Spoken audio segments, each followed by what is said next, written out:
Строители уже здесь, и техника тоже. Работы предстоят глобальные. Развязка протяженностью 5 километров избавит автомобилистов от пробок. Она пригодится и дачникам, поток которых увеличится с открытием сезона. Предполагается, что ежедневно развязкой будут пользоваться до 30 тысяч человек. Одна петля будет с той стороны железной дороги, которая будет давать возможность свободно подъезжать к одному из наших комплексов Южный парк.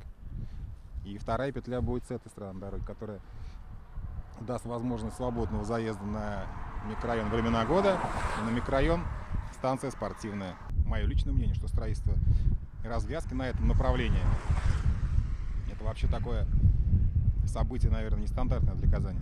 То есть мы одни из немногих, можно сказать, первые, которые начинаем развивать направление на Боровое-Матюшино.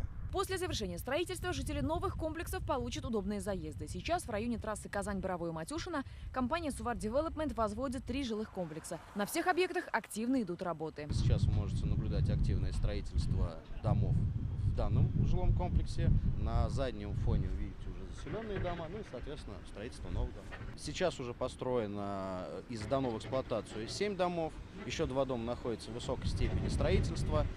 Всего же на территории жилого комплекса будет порядка 15 домов. Что же касается дорожной развязки, ее строительство должно быть завершено в конце года. Альбина Слугараева, Александр Лобанов, ТНВ, Казань.